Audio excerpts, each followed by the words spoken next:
Hello and welcome to the Spirit Save. My name's Rob. Thank you very much indeed for joining me. What do we have this time? It's another Scotch single malt. It is the Dalmore 12-year-old. Dalmore is a Highland Scotch malt whisky distillery. It's owned by a company called Emperador. Say Emperador, that doesn't sound very Scottish. That's because it's not. It's Filipino. Mr. Emperador is, I believe, the world's largest seller of what's called cut brandy. So what they do is they take brandy, they water it down, they add some white grain, unaged grain spirit to it to bring the percentage back up, and because that's not very tasty, they add a good spoonful of sugar and then some caramel colouring to bring the colouring back to a chestnutty colour. And this is sold in most of the world as cut brandy, very cheap.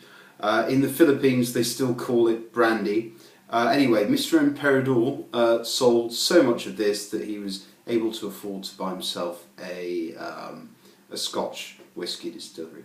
And good luck to it, but obviously don't be selling cut Scotch, mate. The adverts for Emperador brandy are actually quite hilarious. They decided to make it an aspirational product. So you've got these adverts of these well-dressed guys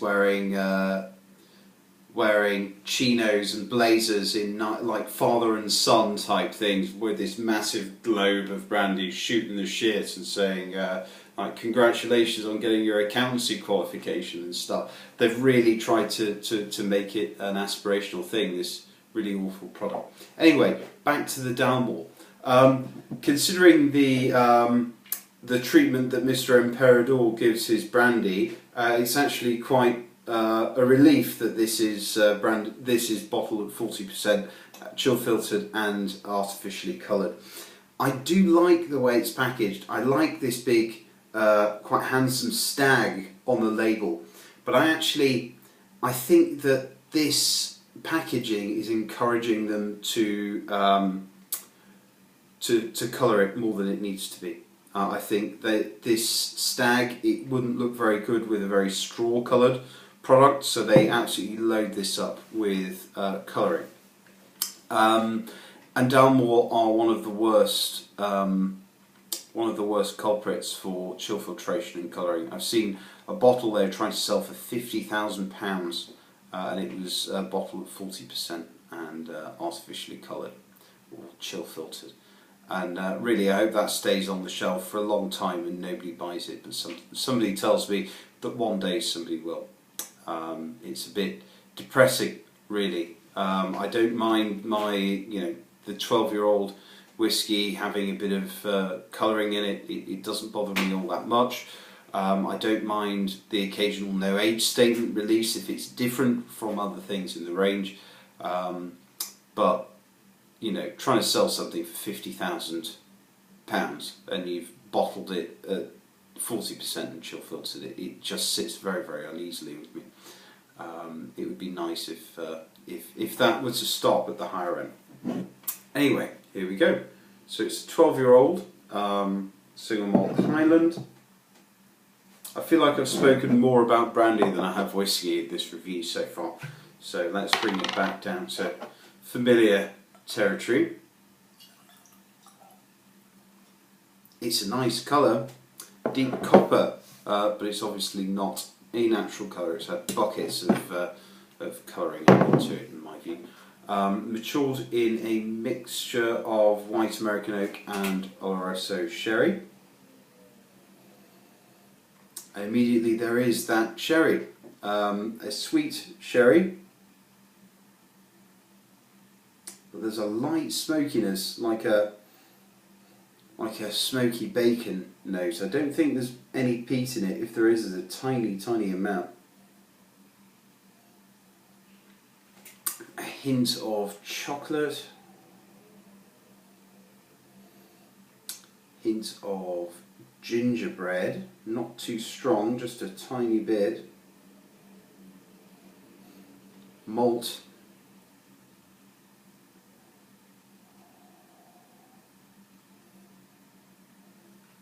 and honey. If anything, the smoke is getting slightly more intense. It's not a Lefroy, but there is a slight, probably a barrel char, there, woody smokiness.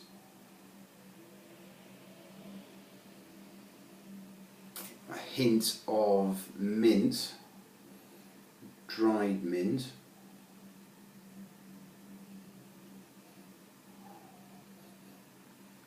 And a kind of sour honey.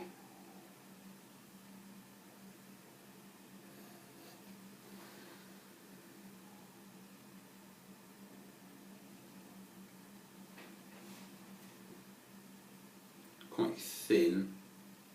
Legs are running down very, very quickly.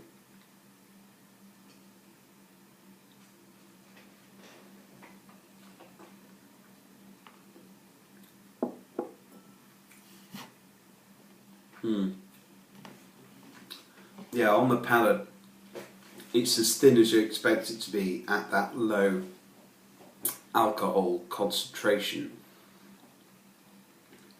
You do get the ginger, you do get a sweet sherry,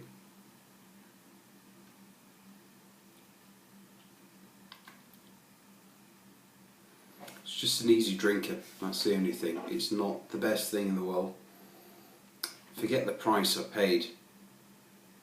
75 Canadian dollars? Do I keep the receipt in the box? I did, and I paid 88 Canadian dollars plus tax. So it's not too bad. You know, there are non-chill filtered products for a lower price though. So, you know, have to bear it in mind. It's part of the equation as to whether or not I buy it. Appley, kiwi fruit note starting to develop.